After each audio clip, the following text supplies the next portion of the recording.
Márk evangéliuma, 5. rész. Jézus meggyógyítja a gadarai megszállottat. Azután elmentek a tenger túlsó partjára, a gadaraiak földjére. Amikor kiszállt a hajóból, egyszer csak szembe jött vele a sírboltok közül egy tisztátalan lélektől megszállott ember, aki a sírboltokban lakott, és akit már lánccal sem tudott megkötözni senki, mert már sokszor meg volt kötözve bilincsekkel és láncokkal, de szétszaggatta a láncokat, a bilincseket pedig összetörte, úgyhogy senki sem tudta megfékezni. Éjjel-nappal mindig a sírokban és a hegyek között kiáltozott, és kővel vagdosta magát. Amikor távolról meglátta Jézust, odafutott, leborult előtte, és hangosan felkiáltott. Mi közöm hozzád, Jézus, a magasságos Isten fia? Az Istenre kérlek, ne gyötörj engem. Jézus ugyanis ezt mondta neki. Menj ki, tisztátalan lélek ebből az emberből. És megkérdezte tőle, mi a neved? Az így felelt. Légió a nevem, mert sokan vagyunk. És nagyon kérte őt, hogy ne üzze el őket arról a vidékről. Ott a hegyoldalban egy nagy disznónyájat legeltettek, ezért a tisztátalan lelkek azt kérték tőle, küldj minket a disznókba, hadd menjünk beléjük. Ő megengedte nekik, a tisztátalan lelkek pedig kijöttek, és belementek a disznókba. A nyáj, mint egy 2000 állat a meredekről a tengerbe rohant, és belefulladt a tengerbe. A legeltetők pedig elfutottak, és elvitték a hírt a városba és a környékre. Erre kijöttek az emberek, hogy lássák, mi történt. Amikor Jézus közelébe értek, és látták, hogy a megszállott, akiben a légió volt, felöltözve ül, és eszénél van, félelem fogta el őket.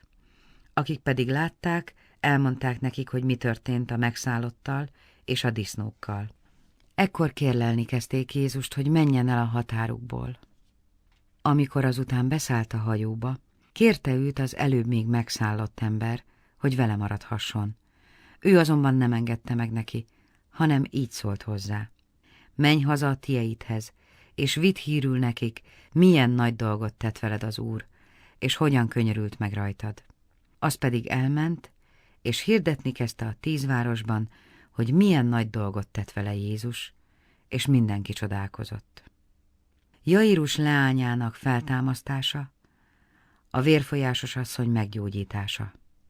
Amikor Jézus ismét átkelt hajón a túlsó partra, nagy sokaság sereglet köré, ő pedig a tengerpartján maradt. Akkor jött egy zsinagógai előjáró, név szerint Jairus, aki meglátva őt, lába elé borult, és esedezve kérte. A kislányom halálán van, jöjj, tedd rá a kezed, hogy meggyógyuljon, és életben maradjon. Jézus ekkor elindult vele. A nagy sokaság követte őt, és tolongott körülötte.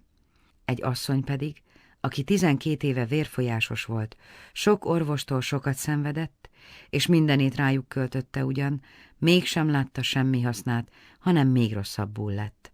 Amikor hallott Jézusról, eljött, és a sokaságban hátulról megérintette a ruháját, mert így gondolkodott. Ha megérintem akárcsak a ruháját is, meggyógyulok. Azonnal elapadt a vérzés forrása, és érezte testében, hogy meggyógyult a bajából. Jézus azonnal észrevette, hogy erő árad ki belőle, ezért a sokaságban megfordulva így szólt. Ki érintette meg a ruhámat? Tanítványai így feleltek. Látod, hogyan tolong körülötted a sokaság, és azt kérdezed, ki érintett meg engem? Jézus körülnézett, hogy lássa, ki tette ezt.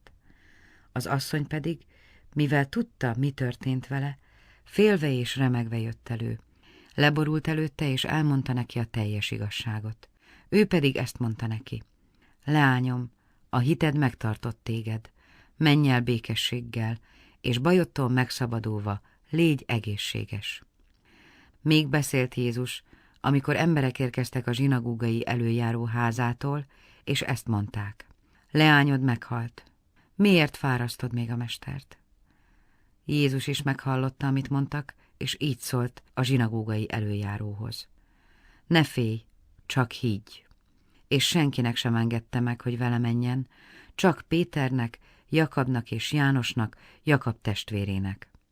Amikor megérkeztek a zsinagógai előjáró házához, Látva az űrzavart, a hangosan sírókat és jajgatókat, bement és így szólt hozzájuk. Miért csináltok ilyen zűrzavart, és miért sírtok? A gyermek nem halt meg, csak alszik. Erre kinevették, de ő mindenkit kiküldve maga mellé vette a gyermek apját, anyját és a vele lévőket, és bement oda, ahol a gyermek feküdt. Majd megfogva a gyermek kezét ezt mondta neki.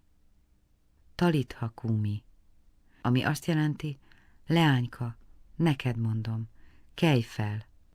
A leányka pedig azonnal felkelt és járt, mert 12 éves volt már. Azok pedig azt sem tudták, hova legyenek a nagy ámulattól.